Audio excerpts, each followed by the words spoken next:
So hey guys, welcome to Reid's Room. I'm good, thanks for asking. I just decided let's look up some random questions because I love talking and answer them because I feel like it.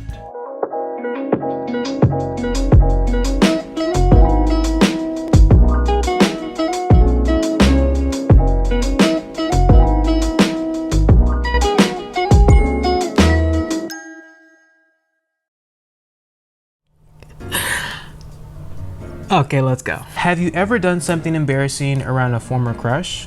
Definitely. When I was in high school, this was my freshman year, we went on retreats up in the mountains with the choir. And one night we had a talent show. No one really wanted to do anything for the talent show. So I just got up there and I made an absolute fool of myself. On that retreat, we went on various hikes. And on the hikes, I found this huge walking stick. It reminded me of Moses from, the Bible.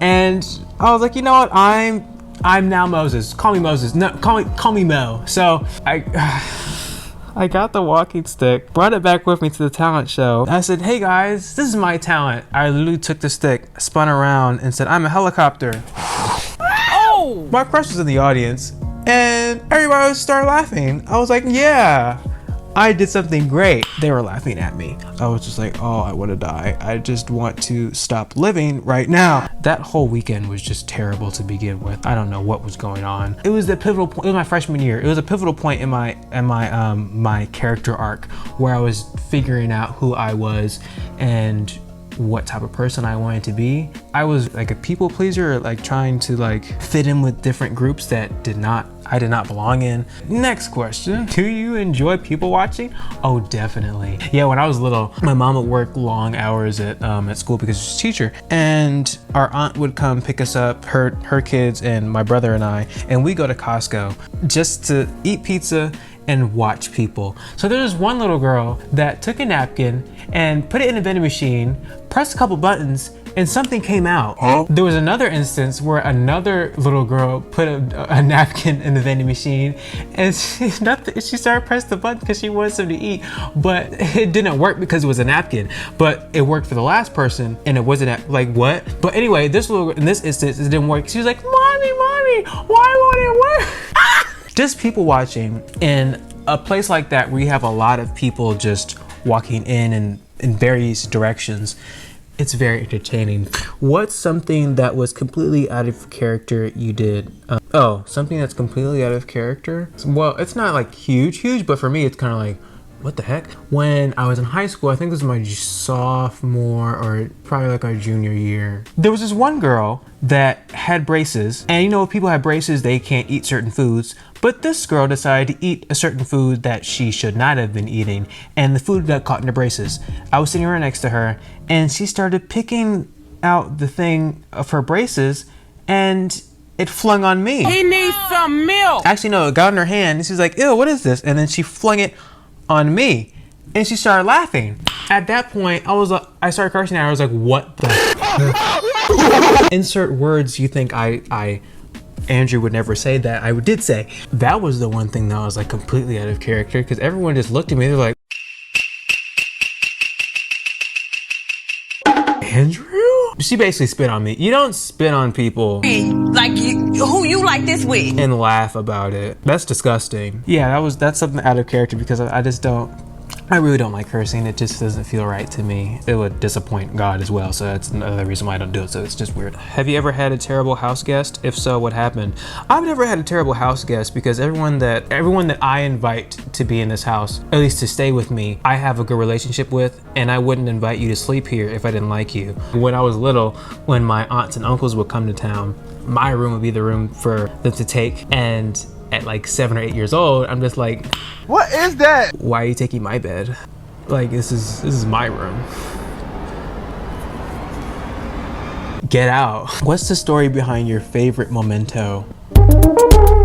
Don't have a memento. What if you found more helpful than you ever imagined it could be? Having a relationship with Jesus, because my dad is always talking about, Andrew, I want you to do these 3 things.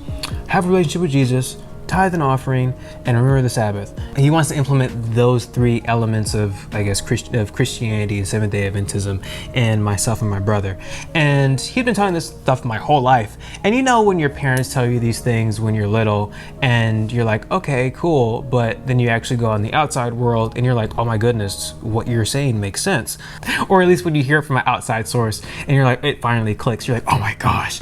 I don't know, just having Jesus in my life, being able to talk to him whenever I'm happy, whenever I am sad, whenever I'm confused, or I'm just like generally excited about something, it's really great. It's really, I don't want to say rewarding. Yeah, it's rewarding just to have a friend like that that can always, that sticks with you through whatever. Yeah. What is the funniest false thing you were able to convince others that's true?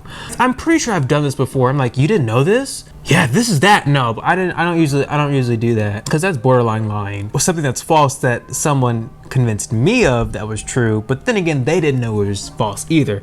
They are like, Andrew, dandruff is just dried shampoo in your hair, and it comes out when you shake it, like when you scratch your hair. That's what dandruff is. And I was like, oh my gosh, really it is? I was in the 5th grade. I was like, really it is? Oh my gosh, I can't wait to tell everybody I know this information. When I tell you I ran to my mom, I'm like, Mom, did you know dandruff is just dry shampoo? She's like, Andrew, no, it's not. Shampoo is your scalp shedding because it's dry. I was like, huh? Andrew, who told you that? Oh, like, Mom, my friend is. She's like, your friend's wrong. Oh my gosh. What's one thing you should be doing more often? Probably praying more like praying, I would say. How do I say this? Because I talk to Jesus like all the time, but I wouldn't talk to him like I guess you think a Christian would talk to him. Like, this is how you probably think Christians talk to Jesus. Dear most kind and upmost heavenly Father, thank you for sending your blessingeth down to our earthly abode. No, I don't do that. That's just so extra for no reason. Jesus meets you where you are. So like, if your conversation like Jesus, like, I don't like this person, and I know you want me to like this person, but I'm gonna need you to help me fix that because I want to punch her in the face. Like,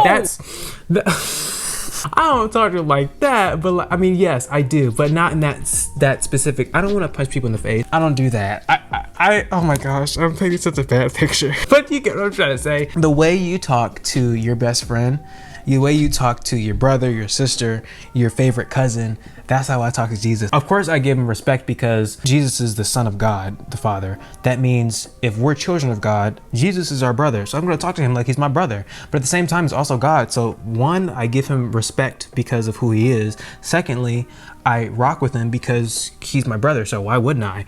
When I say pray more often, like actually like get down on my knees, and I wouldn't say more heartfelt, but a more serious conversation when it comes to certain things. But yeah, okay, this is the last question. What's the most difficult thing about being you? Knowing I'm the best looking person in the room. Oh, he tried it. I do not think that, bro. Please, I'm not conceited. I'm petty. When I don't eat, I'm not me when I'm hungry. Literally, I'm so mean. I'm usually like happy and stuff, but when I'm hungry, like when I haven't like eaten. What? Can we go? I'm hungry. Literally, that's a good note to leave on. What's wrong with me? Oh my gosh, this was fun. This was really fun. Well, thanks for watching. Thanks for coming. Talk to you later. See you next week.